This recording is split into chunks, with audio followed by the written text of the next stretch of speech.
Satyabama Institute of Science and Technology, Chennai and Sriperumbudur.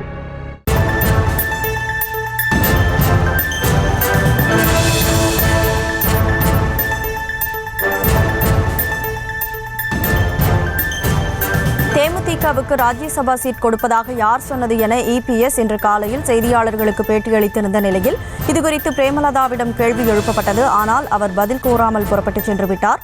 இது தொடர்பான முழு விவரங்களோடு செய்தியாளர் ராஜேஷ் இணைப்பில் இருக்கிறார். ராஜேஷ், வணக்கம். முழு விவரம். ராஜ்யசபா தேமுதிகவிற்கு தருவதாக நாங்கள் எப்போது சொன்னோம் என அதிமுக பொதுச் செயலாளர் எடப்பாடி பழனிசாமி சேலத்தில் பத்திரிகையாளர்களை சந்திக்கும் போது தெரிவித்திருந்தார். இந்த நிலையில் இது தொடர்பாக அவரிடம் பதில் விளக்கம் கேட்டபோது அவர் எந்த பதிலையும் கூறாமல் வேகமாக ஒரு இறுகிய முகத்தோடு காரில் ஏறி ஆவேசமாக சென்று விட்டார். அதாவது சென்னை கோயம்பேட்டில் இருக்கக்கூடிய தேமுதிக அலுவலகத்திற்கு பிரேமலதா விஜயகாந்த் அவர்கள் வந்திருந்தார். அவரிடம்தான் பத்திரிகையாளர்கள் இந்த கேள்வியை எழுப்பியிருந்தார்கள். காரணம், கடந்த பிப்ரவரி 10 வாக்கிலே அவர் பத்திரிகையாளர்களை சந்தித்து குறிப்பிட்டிருந்தார், ராஜ்யசபா சீட்டு நிச்சயமாக தேமுதிகவிற்கு வழங்கப்படும். இது ஏற்கனவே கடந்த நாடாளுமன்ற தேர்தலின் போதே ஒப்பந்தம் கையொப்பமாகிவிட்டது. எனவே கையொப்பம் ஒப்பந்தமாகிவிட்ட காரணத்தால் அதிமுக எங்களுக்கு ஒரு ராஜ்யசபா சீட்டை கொடுக்கும்.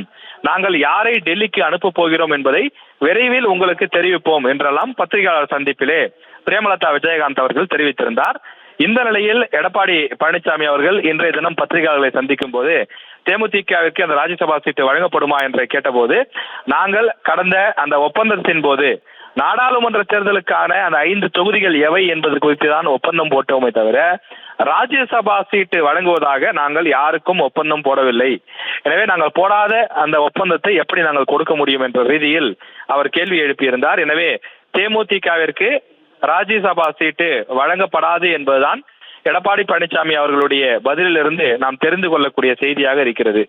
இதன் காரணமாக தேமுதிக தொடர்ந்து அந்த அதிமுகவினுடைய கூட்டணியில் நீடிக்கிறதா, அதே போல எடப்பாடி பழனிசாமி அவர்களுடைய அந்த கேள்விக்கு அல்லது அவருடைய பதிலுக்கு இவர்கள் என்ன பதிலடி கொடுக்க போகிறார்கள் என்ற ஒரு எதிர்பார்ப்பு நிலவிய நிலையில் அவர் எந்த ஒரு பதிலையும் சொல்லாமல் ஆவேசமாக புறப்பட்டு காரில் வேகமாக சென்று விட்டார். எனவே இந்த விஷயம் என்பது தற்போது அரசியல் அரங்கில் உற்று கவனிக்கக்கூடிய ஒரு முக்கியமான விஷயமாக பார்க்கப்படுகிறது. மிக முக்கியமாக 6 ராஜ்யசபா சீட்டுகள் விரைவில் தமிழ்நாட்டில் காலியாக வரக்கூடிய ஜூலை மாதத்தில் இதற்கான தேர்வுகள் அந்த தேர்தல் நடைபெற இருக்கின்றது. திமுகவிற்கு 4 இடங்களும் அதிமுகவிற்கு 2 இடங்களும் கிடைக்கப் போகிறது. அதிமுக அந்த 2 இடத்தை யாருக்கு கொடுக்க போகிறது என்பதுதான் தற்போது கேள்வியாக இருக்கிறது. கூடுதல் விவரங்களை வழங்கியதற்கு நன்றி Rajesh. Satyabama Institute of Science and Technology, Chennai and Sriperumbudur.